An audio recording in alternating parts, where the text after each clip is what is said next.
NEET പരീക്ഷാ ക്രമക്കേടുമായി ബന്ധപ്പെട്ട വിവാദം രാജ്യവ്യാപകമായി രാഷ്ട്രീയ ചർച്ചകൾക്ക് വഴിവെച്ചിരിക്കുകയാണ്. പാർലമെന്റിനകത്തും പുറത്തും പ്രതിപക്ഷ പാർട്ടികൾ കേന്ദ്ര സർക്കാരിനെതിരെ പ്രതിഷേധം ശക്തമാകുന്ന സാഹചര്യത്തിൽ പ്രധാനമന്ത്രി നരേന്ദ്രമോദിയുമായി എൻസിപി ശരത് പവാർ വിഭാഗം അധ്യക്ഷൻ ശരത് പവാറും ലോക്സഭാ അംഗവും മകളുമായ സുപ്രിയ സുലെയും കൂടിക്കാഴ്ച നടത്തിയത് ദേശീയ രാഷ്ട്രീയത്തിൽ പുതിയ അഭ്യൂഹങ്ങൾക്കും ചർച്ചകൾക്കും ഇടയാക്കി. പ്രധാനമന്ത്രിയുടെ ഓഫീസിൽ നടന്ന കൂടിക്കാഴ്ചയുടെ ചിത്രങ്ങൾ പ്രധാനമന്ത്രിയുടെ ഓഫീസ് സാമൂഹിക മാധ്യമങ്ങളിലൂടെ പുറത്തുവിട്ടതോടെയാണ് രാഷ്ട്രീയ വൃത്തങ്ങളിൽ ഇതു സംബന്ധിച്ച ചർച്ചകൾ സജീവമായത്. പുറത്തുവന്ന ചിത്രങ്ങളിൽ പ്രധാനമന്ത്രി നരേന്ദ്രമോദി പ്രധാനമന്ത്രിയുടെ ഓഫീസിന്റെ പ്രവേശന കവാടത്തിലെത്തി ശരത് പവാറിനെയും സുപ്രിയ സുലെയെയും സ്വീകരിക്കുന്നതും കൂടിക്കാഴ്ചയ്ക്കിടെ സൗഹൃദപരമായ അന്തരീക്ഷത്തിൽ നേതാക്കൾ ചിരിച്ചുകൊണ്ട് ആശയവിനിമയം നടത്തുന്നതും ചില രേഖകൾ പരസ്പരം കൈമാറുന്നതും വ്യക്തമായി കാണാം. ഈ ദൃശ്യങ്ങൾ പുറത്തുവന്നതോടെ കൂടിക്കാഴ്ചയുടെ യഥാർത്ഥ ലക്ഷ്യവും ചർച്ചാ വിഷയങ്ങളും സംബന്ധിച്ച് വിവിധ രാഷ്ട്രീയ വിലയിരുത്തലുകൾ ഉയർന്നിട്ടുണ്ട്. എന്നാൽ കൂടിക്കാഴ്ചയുടെ വിശദാംശങ്ങളെക്കുറിച്ച്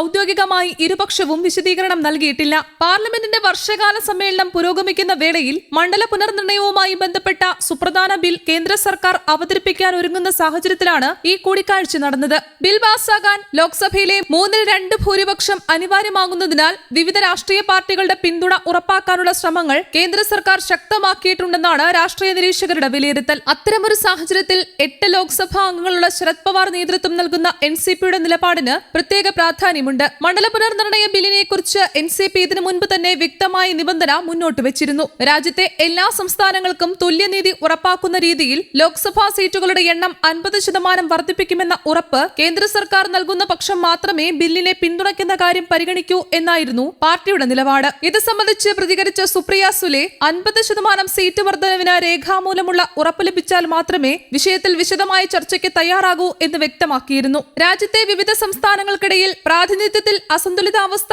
ഉണ്ടാവരുതെന്നും അവർ അഭിപ്രായപ്പെട്ടിരുന്നു. ഇതിനിടെ ശരത് പവാർ വിഭാഗം എൻസിപി വീണ്ടും ഭാരതീയ ജനതാ പാർട്ടി നേതൃത്വം നൽകുന്ന ദേശീയ ജനാധിപത്യ സഖ്യത്തിന്റെ ഭാഗമാകുമെന്ന തരത്തിലുള്ള അഭ്യൂഹങ്ങളും അടുത്തിടെ രാഷ്ട്രീയ വൃത്തങ്ങളിൽ ശക്തമായി പ്രചരിച്ചിരുന്നു. മഹാരാഷ്ട്ര മുഖ്യമന്ത്രി ദേവേന്ദ്ര ഫഡ്നാവിസിന്റെ സാന്നിധ്യത്തിൽ എൻസിപിയുടെ വിവിധ വിഭാഗങ്ങളിലെ നേതാക്കൾ നടത്തിയ കൂടിക്കാഴ്ചയാണ് ഇത്തരം അഭ്യൂഹങ്ങൾക്ക് വഴിവെച്ചത്. എന്നാൽ അത്തരം പ്രചരണങ്ങൾക്ക് അടിസ്ഥാനമില്ലെന്നും എൻഡിഎയിൽ ചേരുന്നതിനെക്കുറിച്ച് യാതൊരു ചർച്ചയും നടന്നിട്ടില്ലെന്നും സുപ്രിയ സുലെ പിന്നീട് വ്യക്തമാക്കിയിരുന്നു. അതേസമയം പ്രധാനമന്ത്രിയുമായുള്ള കൂടിക്കാഴ്ചയ്ക്ക് തൊട്ടുമുൻപ് ശരത് പവാറും സുപ്രിയ സുലെയും ജന്തർ മന്ദറിൽ നടന്ന കോക്രോച്ച് ജനതാ പാർട്ടി സംഘടിപ്പിച്ച പ്രതിഷേധ പരിപാടിയിൽ പങ്കെടുത്തിരുന്നു. അവിടെ സമരക്കാരുമായി ആശയവിനിമയം നടത്തിയ ശേഷമാണ് ഇരുവരും പ്രധാനമന്ത്രിയുടെ ഓഫീസിലെത്തി നരേന്ദ്രമോദിയുമായി കൂടിക്കാഴ്ച നടത്തിയത്. അതിനാൽ ജന്തർ മന്ദറിൽ ഉയർന്ന ആവശ്യങ്ങളും പ്രതിഷേധക്കാരുടെ ആശങ്കകളും പ്രധാനമന്ത്രിയുടെ ശ്രദ്ധയിൽപ്പെടുത്താനുള്ള ശ്രമവും കൂടിക്കാഴ്ചയിൽ ഉണ്ടാകാമെന്ന വിലയിരുത്തലുകളും ഉയർന്നിട്ടുണ്ട്. കൂടിക്കാഴ്ചയുടെ ഔദ്യോഗിക അജണ്ട പുറത്തുവിട്ടിട്ടില്ലെങ്കിലും നീറ്റ് പരീക്ഷാ ക്രമക്കേട്, മണ്ഡല പുനർനിർണയ ബിൽ, മഹാരാഷ്ട്രയിലെ രാഷ്ട്രീയ സാഹചര്യം, പാർലമെന്റിലെ